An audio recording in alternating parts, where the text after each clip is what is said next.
Hi hello ಎಲ್ರಿಗೂ ನಮಸ್ಕಾರ. ಹೇಗಿದ್ದೀರಾ? ನಾನಂತೂ ತುಂಬಾ ಚೆನ್ನಾಗಿದ್ದೀನಿ. ಸೊ ನೀವು ಕೂಡ ತುಂಬ ಚೆನ್ನಾಗಿದ್ದೀರಾ ಅಂತ ನಾನು ಭಾವಿಸ್ತೀನಿ. ಓಕೆ, ಹಾಗಾದರೆ ಇವತ್ತಿನ ವಿಡಿಯೋಲಿ ವೀಕ್ಷಕರೇ, ನಿಮ್ಮ ಒಂದು ಮೊಬೈಲ್ನಲ್ಲಿ ಅಂದರೆ ವಾಟ್ಸಪ್ಪಲ್ಲಿ ವಿತಿನ್ 2 ಮಿನಿಟ್ಸಲ್ಲಿ ಈಸಿಯಾಗಿ S B I bank statement ಯಾವ ಥರ ಡೌನ್ಲೋಡ್ ಮಾಡೋದು ಅಂತ ನಿಮ್ಗೆ ತಿಳಿಸ್ಕೊಡ್ತೀನಿ.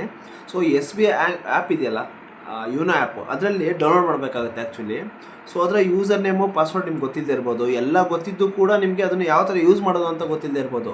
ಸೊ ಈ ಸಂದರ್ಭದಲ್ಲಿ ಈಸಿಯಾಗಿ ನಿಮ್ಮ ಒಂದು ವಾಟ್ಸಪ್ನಲ್ಲೇ S B I bank statement ಯಾವ ಥರ ಡೌನ್ಲೋಡ್ ಮಾಡೋದು ಅಂತ ನಿಮಗೆ ಇವತ್ತಿನ ವಿಡಿಯೋದಲ್ಲಿ ತಿಳ್ಕೊಡ್ತೀನಿ.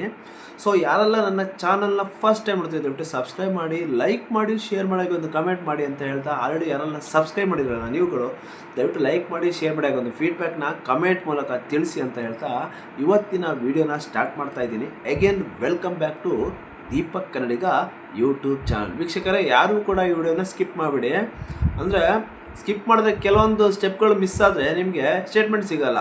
ನೀವೇನೋ ಒಂದು ಟೈಪ್ ಮಾಡ್ತೀರಾ, ಅವ್ರು ಇನ್ನೇನೋ ಒಂದು ಕಳಿಸ್ತಾ ಇರ್ತಾರೆ, ನಿಮಗೆ ಟೆನ್ಷನ್ ಆಗಿ ಅದನ್ನು ಬಿಟ್ಬಿಡ್ತೀರಾ. ಸೊ ಹಾಗಾಗಿ ಈಗ ನನ್ನ ಒಂದು ಮೊಬೈಲ್ನಲ್ಲಿ ನಾನೀಗ ಕ್ರೋಮ್ ಬ್ರೌಸರ್ ಓಪನ್ ಮಾಡ್ತಿದ್ದೀನಿ. ನಿಮ್ಗೆ ಹೇಳ್ಕೊಡ್ತೀನಿ ನೋಡಿ ಯಾವ ಥರ ಅಂತ ಈಸಿಯಾಗಿದೆ.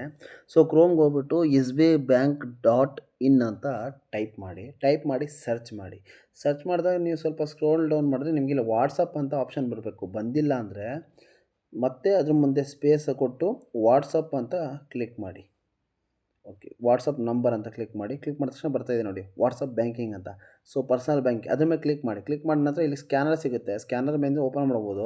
ಇಲ್ಲಾಂದರೆ ಕೆಳಗಡೆ ನಿಮಗೆ ಮೊಬೈಲ್ ನಂಬರ್ ಕಾಣಿಸ್ತಿದೆ ನೋಡಿ, 90222690. ಸೊ ಅದ್ರ ಮೇಲೆ ನೀವು ಕ್ಲಿಕ್ ಕೊಟ್ಟು ಕೂಡ ಮಾಡ್ಕೋಬೋದು. ತುಂಬ ಈಸಿಯಾಗಿದೆ ನೋಡಿ.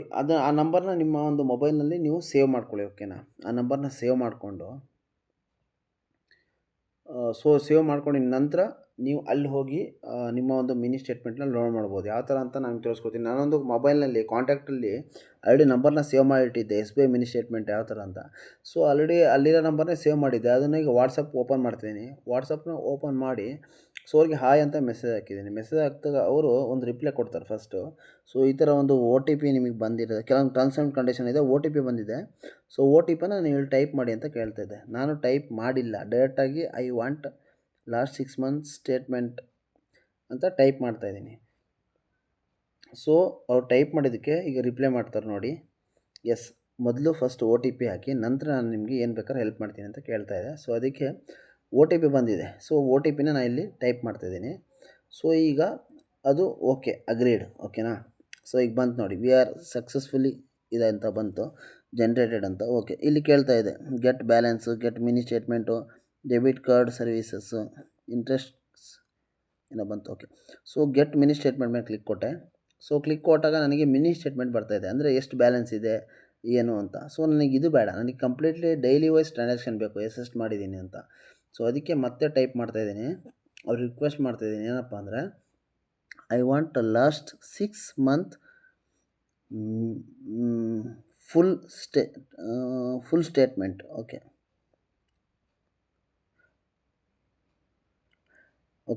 I want last 6 month full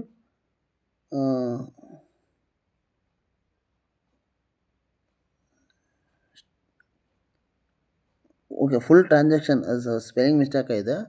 I want last 6 month full transaction statement ಅಂತ ಕೊಟ್ಟಿದ್ದೀನಿ. ಸೊ ಇಲ್ಲಿ ಕೇಳ್ತಾ ಇದೆ ಡೆಪಾಸಿಟ್ ಅಕೌಂಟಾ ಅಥವಾ ಲೋನ್ ಅಕೌಂಟಾ ಅಂತ. ಸೊ ನಾನು ಲೋನ್ ತೊಗೊಂಡಿಲ್ಲ, ನನಗೆ ಡೆಪಾಸಿಟ್ ಅಕೌಂಟ್ ಬೇಕು, ಡೈಲಿ ಟ್ರಾನ್ಸಾಕ್ಷನ್. ಹಾಗಾಗಿ ಡೆಪಾಸಿಟ್ ಅಕೌಂಟ್ ಮೇಲೆ ಕ್ಲಿಕ್ ಮಾಡಿದ್ದೀನಿ. ಕ್ಲಿಕ್ ಮಾಡಿದ ನಂತರ ಇಲ್ಲಿ ಕೇಳ್ತಾ ಇದೆ ಕರೆಂಟ್ ಮಂತ್ ಬೇಕಾ, ಪ್ರೀವಿಯಸ್ ಮಂತ್ ಬೇಕಾ, ಪ್ರೀವಿಯಸ್ 3 ಮಂತ್ ಬೇಕಾ, ಕರೆಂಟ್ ಫೈನಾನ್ಷಿಯಲ್ ಇಯರ್ ಬೇಕಾ, ಪ್ರೀವಿಯಸ್ ಫೈನಾನ್ಷಿಯಲ್ ಇಯರ್ ಬೇಕಾ, ಅಥವಾ ಕಸ್ಟಮ್ ವೈಸ್ ಅಂತ. ಸೊ ಕಸ್ಟಮ್ ಡೇಟ್ನ ನಾನು ಸೆಲೆಕ್ಟ್ ಮಾಡಿದ್ದೀನಿ. ಸೊ ಇಲ್ಲಿ ಹೇಳ್ತಾ ಇದೆ enter the start date month year. Okay, ನನಗೆ ಲಾಸ್ಟ್ 6 ಮಂತ್ ಬೇಕು. ಓಕೆನಾ, ಎಕ್ಸಾಂಪಲ್. ಸೊ ಅಕ್ಟೋಬರ್ 1/01/2025 ಅಂತ ಟೈಪ್ ಮಾಡ್ತಾಯಿದ್ದೀನಿ ನೋಡಿ. ಅಂದರೆ 1ನೇ ತಾರೀಕು 10ನೇ ತಿಂಗಳು 2025. ಸೊ ಮತ್ತೆ ಇಲ್ಲಿ ಎಂಡ್ ಡೇಟ್ ಕೇಳ್ತಿದೆ, ಎಲ್ಲಿ ತನಕ ಬೇಕು ಅಂತ. ಕರೆಂಟ್ ಡೇಟು ಅಂದರೆ ಟಿಲ್ ಡೇಟು, ಅಂದರೆ ಇವತ್ತು ತಾರೀಕು ಬಂದುಬಿಟ್ಟು 12 ಏಪ್ರಿಲ್ 2026. ಸೊ ಅದನ್ನು ನೀವು ಇಲ್ಲಿ ಟೈಪ್ ಮಾಡಬೇಕಾಗತ್ತೆ.